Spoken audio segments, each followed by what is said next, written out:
Good morning students. ये हमारी इस चैप्टर रीडिंग की लास्ट वीडियो है, इस चैप्टर की, चैप्टर 2 की। इसके बाद हम करेंगे इसके क्वेश्चन आंसर्स। तो आज का जो हमारा फर्स्ट टॉपिक है वो क्या है? भौतिक एवं रासायनिक परिवर्तन। इसके बारे में पढ़ना ज़रूरी है, तभी हम शुद्ध पदार्थ और मिश्रण के बीच में अंतर समझ सकते हैं। हमने पिछले चैप्टर में पदार्थों के भौतिक गुणों के बारे में पढ़ा था, और ये ऐसे गुण होते हैं जिनका हम अवलोकन कर सकते हैं, जिनको हम ऑब्ज़र्व कर सकते हैं और इनके बारे में बता भी सकते हैं। जैसे कि किसी पदार्थ का रंग कैसा है, वो कठोर है या नहीं, यानी उसकी कठोरता, उसकी दृढ़ता, बहाव कि उस पदार्थ के अंदर बहाव है या नहीं, घनत्व क्या है उसका द्रवनांक यानी गलनांक, उसका कवथनांक, ये सभी क्या होते हैं? भौतिक गुण, इनको हम बोलते हैं।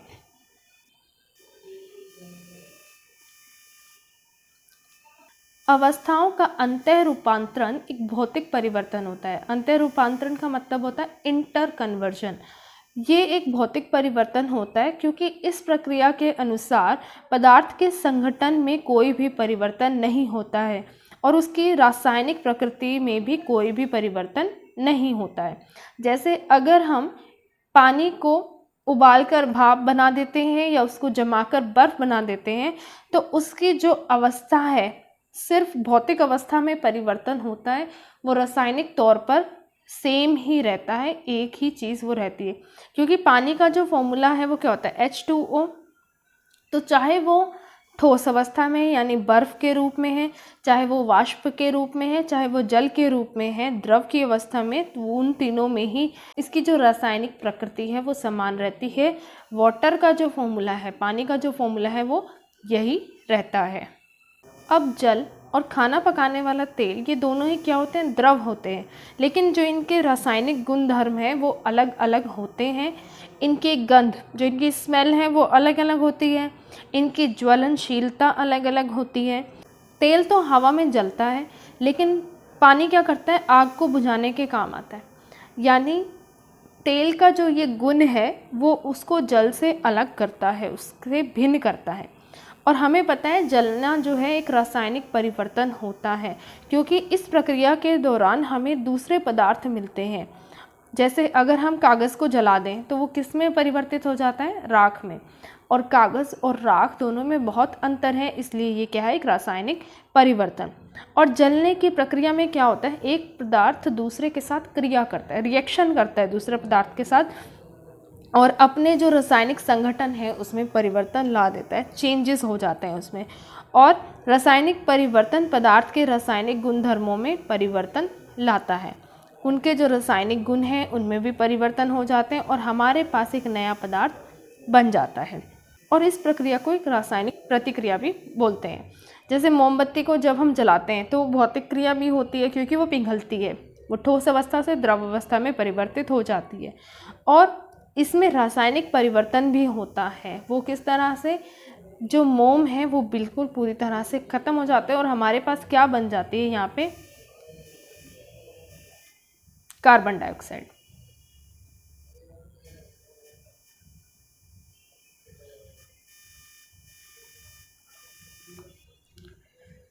फिर उसके बाद जो नेक्स्ट टॉपिक है वो क्या है? शुद्ध पदार्थों के क्या प्रकार हैं? कितने प्रकार के होते हैं शुद्ध पदार्थ? जो रासायनिक संघटन होते हैं किसी भी पदार्थ के, उसके आधार पर हम पदार्थों को दो भागों में वर्गीकृत करते हैं, तत्व और यौगिक। दो तरह के हमारे पास पदार्थ होते हैं, एक होते हैं तत्व और दूसरे होते हैं यौगिक। अब तत्व के बारे में किस वैज्ञानिक ने बताया था? सबसे पहले जो इस शब्द का प्रयोग किया था वो किसने किया था? Robert Boyle. ये पहले वैज्ञानिक थे जिसने इस शब्द का, तत्व शब्द का प्रयोग किया था। किस सन में? 1661 में। फिर उसके बाद इसकी जो परिभाषा थी वो किसने दी थी? फ्रेंच केमिस्ट ने, जिसका नाम था एंटोनी लॉरेंट लवाइजिए, ये उनका नाम था। और इन्होंने इसकी जो परिभाषा है अपने प्रयोग द्वारा प्रतिपादित की थी। उनके अनुसार तत्व क्या होता है? तत्व पदार्थ का वो मूल रूप होता है, वो मूल इकाई होती है जिसे रासायनिक प्रतिक्रिया द्वारा हम अन्य पदार्थ में विभाजित नहीं कर सकते, अन्य सरल पदार्थ में उसे हम अलग अलग नहीं कर सकते। और तत्वों को 3 भागों में वर्गीकृत किया जाता है, धातु, अधातु और उपधातु। अब धातु क्या होती है, धातु के गुण क्या होते हैं? सबसे पहले तो ये चमकीली होती हैं, या तो ये चांदी की तरह सफ़ेद होती हैं या सोने की तरह पीले रंग की होती हैं। और ये ताप की और विद्युत की, हीट की और इलेक्ट्रिसिटी की सुचालक होती हैं। और ये तने होती हैं, यानी इनको हम तारों में, मतलब खींचकर लंबी तारों में परिवर्तित कर सकते हैं। फिर ये आघातवर्ध्य होती हैं, यानी इनको हम पीट कर पतली पतली चादरों में परिवर्तित कर सकते हैं।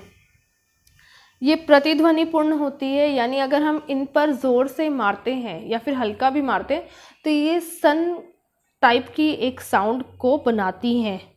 जैसे अगर घर में प्लेट गिर जाती है तो उसकी आवाज़ बहुत गूंज कर आती है हमारे कानों तक। इसके उदाहरण सोना, चांदी, तांबा, लोहा, ये सभी क्या है? धातुएं हैं। और एक धातु ऐसी है जो कि कमरे के तापमान पर द्रव अवस्था में होती है, वो कौन सी है? पारा। ठीक है। फिर उसके बाद अधातुओं के गुण। अधातुएं अलग अलग रंग की होती हैं, जैसे प्लास्टिक अलग रंग की होती है, पॉलीथीन अलग रंग की। और ये ताप की और विद्युत की दोनों की ही क्या है? ये कुचालक हैं। अपने अंदर से ये ताप को या बिजली को जाने नहीं देती है। ये चमकीली नहीं होती, प्रतिध्वनिपूर्ण नहीं होती और आघातवर्ध्य भी नहीं होती है। सिर्फ एक आयोडीन ऐसा होता है इसमें अधातु जो कि चमकीला होता है। इसके उदाहरण हाइड्रोजन, ऑक्सीजन, आयोडीन, कार्बन, ये सभी क्या हैं? अधातुएं हैं। और ऐसे तत्व जिनके गुण धातु और अधातु के बीच में आते हैं उनको हम बोलते हैं उपधातु। मेटलॉइड इनको हम बोलते हैं, जैसे बोरॉन, सिलिकॉन, जर्मेनियम, ये होते हैं उपधातु। अभी तक कुल 100 से अधिक तत्वों की हमें जानकारी है। कुल 118 तत्वों के बारे में हम जानते हैं, जिनमें से 92 तत्व क्या हैं? प्राकृतिक हैं। और बाकी जितने बचते हैं वो क्या हैं? मैन मेड हैं, मानव निर्मित हैं। अधिकतर जो तत्व हैं वो ठोस अवस्था में होते हैं और 13 तत्व ऐसे हैं जो कमरे के तापमान पर गैस अवस्था में पाए जाते हैं। पारा और ब्रोमीन 2 ऐसे तत्व हैं जो कमरे के तापमान पर द्रव अवस्था में होते हैं। और गैलियम और सीजियम, ये 2 तत्व ऐसे हैं अगर उनका तापमान कमरे के तापमान से थोड़ा भी अधिक हो जाता है तो वो द्रव अवस्था में परिवर्तित हो जाते हैं। फिर उसके बाद यौगिक। यौगिक क्या होते हैं? ऐसे पदार्थ होते हैं जो 2 या 2 से अधिक तत्वों के रासायनिक संयोजन से बनते हैं और तत्वों के नियत अनुपात में ये बनते हैं, फिक्स्ड प्रोपोर्शन में उनको लिया जाता है। लास्ट में 2 ही टॉपिक बचते हैं अब इस चैप्टर के। मिश्रण तथा यौगिक में क्या अंतर है, ये आपके लिए बहुत ज़रूरी है इस चैप्टर में। सबसे पहला जो अंतर है वो क्या है? तत्व और यौगिक केवल मिश्रण बनाने के लिए मिलते हैं। इसमें क्या होता है? जो तत्व हैं या फिर यौगिक हैं वो आपस में मिलकर मिश्रण बना देते हैं और इसमें हमारे पास किसी भी नए पदार्थ का, किसी भी नए यौगिक का निर्माण नहीं होता है। लेकिन इसमें क्या होता है? जो तत्व हैं वो आपस में क्या करते हैं? रासायनिक क्रिया करते हैं, उसके बाद हमारे पास एक नए यौगिक का निर्माण होता है। और मिश्रण का संघटन परिवर्तनीय होता है, इसका संघटन बदलता रहता है और नए पदार्थ का जो संघटन है वो हमेशा सेम रहता है, स्थायी रहता है। फिर उसके बाद मिश्रण क्या करता है? उसके अंदर जो भी घटक उपस्थित है वो उसी के गुणधर्मों को, उसी के गुणों को दर्शाता है। लेकिन जो इसमें नया पदार्थ बनता है उसके गुण उसके घटकों से बिल्कुल अलग होते हैं।